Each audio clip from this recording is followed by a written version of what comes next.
Hi everybody, welcome to part one of adding an industry to the layout. As you can see, I added this corn syrup facility. It's a corn syrup transfer facility between semi and tank cars. This is where it's going to go. This is an old part of the layout. And then it's going to connect onto the main down here. So we need to cut, put in a switch. We'll bring the track over and we will connect it there. And we're going to film every step of this as we go. Obviously except for the building because I didn't film the building being built. But yeah, probably going to be multi-parts, but hope you guys enjoy it. Alright guys, so step one, I want to run the siding in and do the siding first before we get too far altogether. So I've kind of pre-measured out kind of where I want this. I made a couple marks in the rails over here and over here where I know I need to cut. So I think that'll work. One thing I need to go do is it looks like the end of this where the switch stand is going to push into snapped out, broke out, something like that. So I'm going to go re-drill that quick at the hobby table so that I can actually use a switch stand and not have derailments right there. But I usually use a pair of rail nippers. They're basically just wire cutters, side cutters that are stronger. You don't want like soft metal ones. And we'll cut into the rail and remove that section of track. And then we will start attaching this on. And we'll worry about painting the ties and everything on this when we get closer to that step with the ballast and whatnot. Alright, so now time to cut into the rail. This already being laid makes this a little bit harder, so that's okay. We'll get through it. I'm going to cut it a hint shorter than where I made my mark. And the reason is because this is going to create a point in the rail and we're going to have to file that down. So use your wire cutters, your rail cutters, come in here, get a grip and squeeze. These might be dull. I might need to go get a different pair. I'll get a different pair. I'll cut them. We'll be back. Alright, so I can't find my pair of rail nippers, so what I'm going to do is actually pull up this entire piece of flex track and then cut it with backup options that I have. So I'm going to do that. I'm not going to show it because it's boring, but that's what I'm going to do. Okay, here's our first cut piece of track. This is the end that I took out of the rail joiners here. And this is the end that we need to do some work on. You can see, maybe you can't, let me make it bigger. You can see that's jagged. So just take a metal file, which I have one here, and you're gonna just start filing it down. I recommend using a flatter surface instead of me trying to hold it in front of the camera, but that's what we're gonna do. In case you're curious, what I did was I scored the tops of the rails and then bent it and it will snap. So that works. I scored it using the cutter in this, which is basically a pair of pliers, but with a wire cutter. And you just bite into it hard and on both rails and then snap. So there you have it. I'm going to file this down. We'll be right back. All right, so all filed down. As you can see, a little bit better-ish. There we go.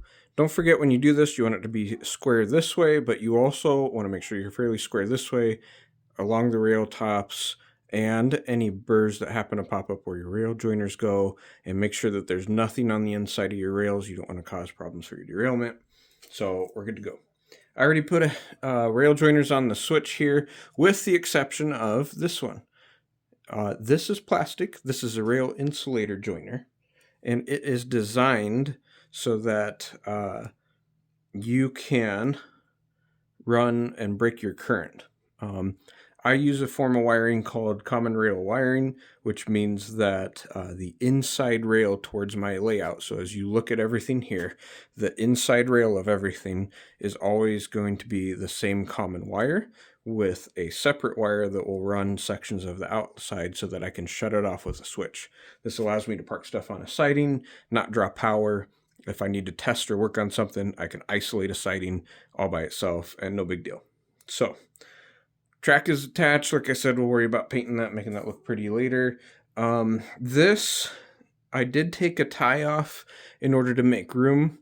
I'm probably going to put the tie back in, but we're going to have to cut off the inside of the their version of the rail clamps there. So I'm just going to use a hobby knife for that. I'm trying to do this off to the side. I apologize here.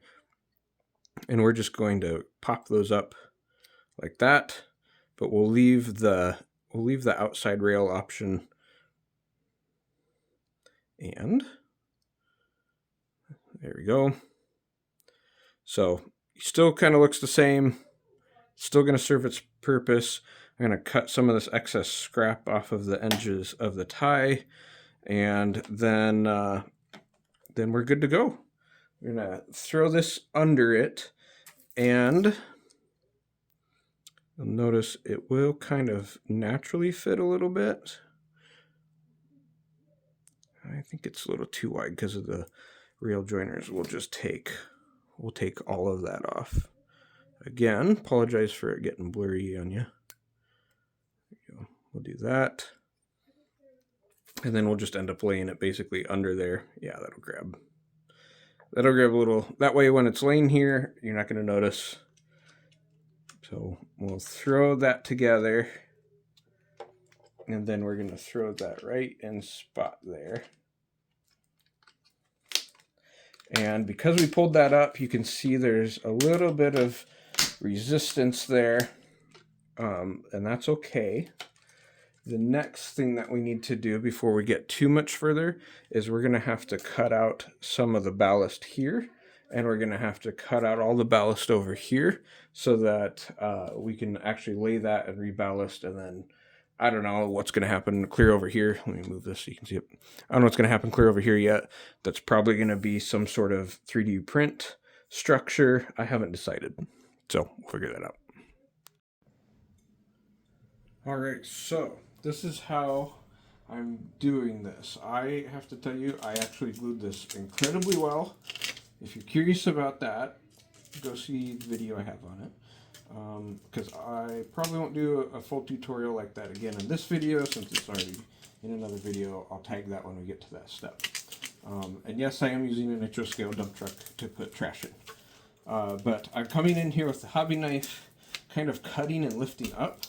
But you can see how well that's glued. I mean, those are coming off just in pieces like that. So I got to continue removing here. So pretty much the outside ballast from here on back to my right this way needs to remove, and then I'm removing the inside sections of ballast because I think the ties don't quite line up the same anymore, and that's okay. And I'm also using the same file to get under and kind of pop for leverage. So that's kind of what I'm working on. I'm going to keep working on removing this, and if I didn't glue this so well, it wouldn't be going this hard. However, I did glue it incredibly well. So, yeah, but we'll get that out. We're going to have to probably move the sensor. I don't know if you can see that on my... Yeah, it's right there. That is the outer sensor for the grade crossing down the line to the right here. We might have to move that a tie. That's really not a big deal. It's just white glued in place, basically. So I'll keep working on that. We'll be back. All right, so the next step, now that that's up, I left this on purpose because it kind of grades up a little bit, which is what I want, but I have a little mini desktop vac. It's this, basically. Got this for like $5 at Target or something. Highly recommend. It does a really good job sucking up all these little pieces that we just pulled up everywhere.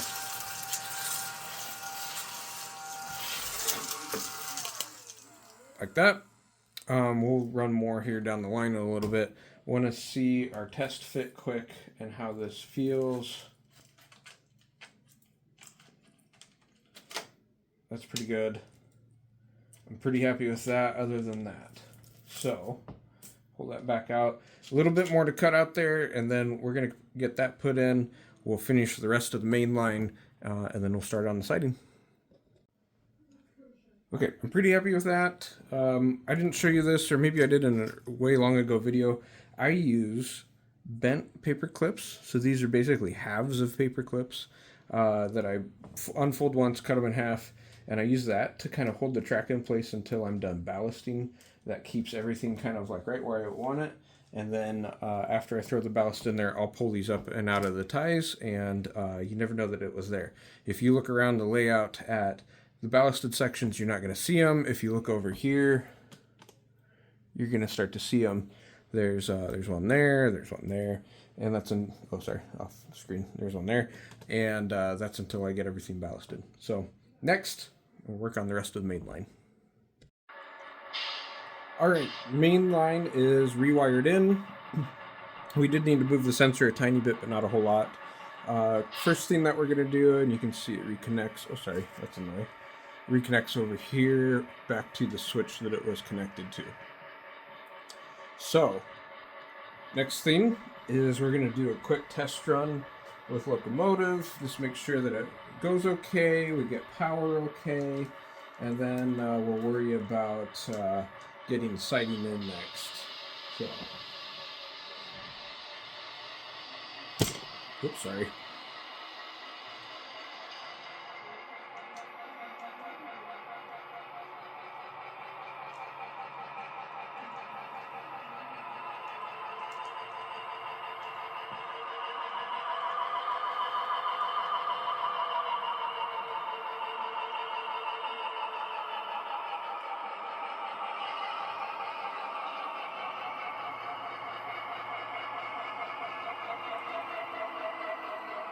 Yep. Good. No power issues. That locomotive does not have keep alive. So if there's power issues, I would know it, which is kind of nice. Standing from the back and the side, I do see a dip or two in the rails I want to look at fixing real quick, mainly right here. I don't like this kind of raises a little bit right here. So I'm going to adjust that, probably just with a mix of putting the file under and lifting. Kill your track power again, by the way, because you're using metal, you don't want to short it. Okay guys, so switch is in, siding is in. So you can see it comes all the way over here and is going to end before we go in the river. I have some 3D printed stops, we're going to put that in there. So this section, this is the corn syrup transfer facility. This is part of the old layout where this was actually downtown and this was street running through downtown. You can still see some of the parking stalls here that were in front of the businesses that sat there. So this worked out really well because that's exactly where I want the track. And this is a Walthers street kit that I have, that these are going to go in here, and there's outer pieces, I'll show you here, that are going to fit in on the outsides and basically going to give us the paved over look. I need to trim back some of the old plaster that's here along the sides so that these fit, but that's going to give me pretty much that entire distance of nothing but it looks like it's paved, looks like it should be there. So that'll be later. We'll worry about that later in the video. Doing the whole, especially when I get over here, doing the whole cutout part, because right here, let me turn it down a little bit. This slightly curves that way to make a nice gentle curve off of that switch. So we'll have to cut back a little bit more on that side. We're also going to be installing the tank car platform to open the top if you need to somewhere down here. That comes with its own rubber pads that we can throw in there. So that's kind of what that looks like. That is the next step. So I want to test run this quick again. We're going to make sure that the locomotive enters and exits the industry okay. We're going to be careful not to run it off the end over here. And then that's going to be it for probably this video. My next step after this, before I get too much further, is figuring out something to do here. I'm using a couple track cleaning stones just to temporarily hold this up so the locomotive doesn't roll off, because that'd be bad. So let's give it a test run, and then we will go from there and see what adjustments we need to make, if any. All right, see what happens.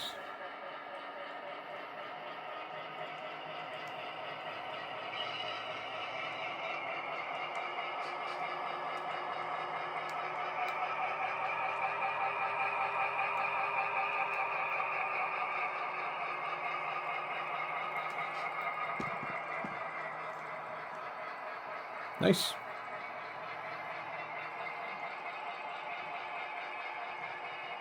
That's going to work out pretty decent.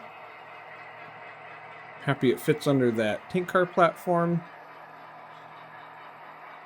And we're going to get closer to the end over here, and the reason for that is I want to make sure that all those sections have power, just in case we end up switching. Yeah, we're good. Okay. Let me move it not next to the river.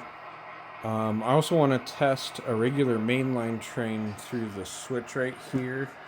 So, my bad, I'm still zoomed in. So we're going to give that a shot quick, and then we're going to be good to go.